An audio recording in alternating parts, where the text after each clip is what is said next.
ফসল বিমা চালু করলাম, রূপায়ণ করলাম।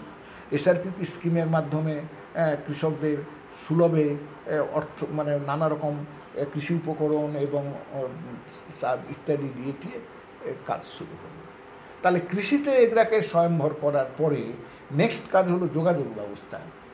সব জিপিগুলোকে যাতে একটা মোটরেবল রোড হয়, মানে তখন তো পিচ রাস্তা হয়নি, কিন্তু মোরাম রাস্তা দিয়ে একটা অ্যাম্বাসেডার গাড়ি যেতে পারে, একটা অ্যাম্বুলেন্স যেতে পারে, ছোটোখাটো অ্যাম্বুলেন্স যেতে পারে, ঢুকতে পারে, এই যোগাযোগ ব্যবস্থাটা হলো। বৈদ্যুতিকরণটাকে চালানো হলো। আমি যখন চলে যাই এগরার যে এতগুলো গ্রাম আছে, 300 কত গ্রাম আছে, তার মধ্যে মোটে 27টা গ্রামে বিদ্যুৎ যায়নি, 27 না 37টা গ্রামে বিদ্যুৎ যায়নি, বাকি সব গ্রাম বিদ্যুতায়িত হয়ে গেছিলো। তার মানে আমি এটা বলবো না যে সব বাড়ি বাড়ি বিদ্যুৎ পৌঁছে গেছিলো, কিন্তু গ্রাম বৈদ্যুতিকরণ হয়ে গেছিল।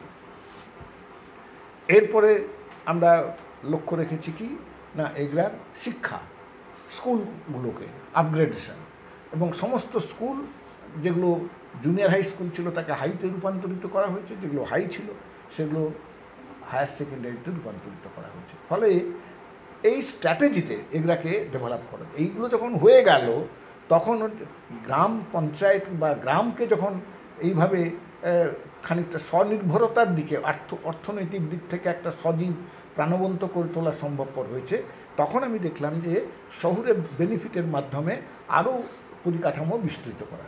তখন এলো মহকুমার কথা, তখন এলো রেগুলেটেড মার্কেটের কথা, তখন এলো এমপ্লয়মেন্ট এক্সচেঞ্জের কথা। আচ্ছা, তারপরে মিউনিসিপ্যালিটি হলো, মিউনিসিপ্যালিটির পরে তাকে মহকুমাতে রূপান্তরিত করা হলো, মহকুমা শহর হয়ে গেল। ফলে এই ধাপে ধাপে একটা স্ট্র্যাটেজি নিয়ে আমি এগিয়েছি, এবং এইটা করতে গিয়ে যেমন এগরার মানুষ আমাকে বারে বারে নির্বাচিত করে কৃতজ্ঞতা ভাষায় আবদ্ধ করেছে, আমি কিন্তু এগরার মানুষকে বিট্রে করে যাইনি। কারণ জীবনে আমি এই সময়ে আরও অন্য স্তরে কাজ করার সুবিধা পেয়েছিলাম। আমাকে এমপি দাঁড়ানোর জন্য অফার দেওয়া হয়েছিল, আমি গ্রহণ করিনি।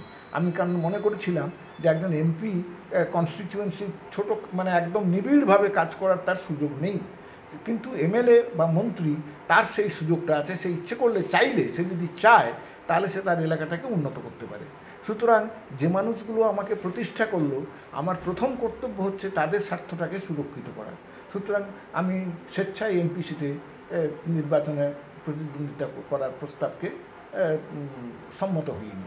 তা এইভাবে এগুলার উন্নয়নটাকে আমি ধরে রেখেছি। এইভাবেই এগুলা আজকে পল্লবিত হয়েছে, বিকশিত হয়েছে। আজকে এগুলা একটা আধুনিক শহরে হয়েছে। কালকে আসছিলাম, যখন ফিরছিলাম, রিলায়েন্সের যে স্মার্ট বাজার, পুরো বাপরে, স্মার্ট বাজারে যে ভিড় দেখলাম আমি গাড়িতে বসে, তো কল্পনা করতে পারিনি যে মানুষ এত মানে এগিয়ে গেছে।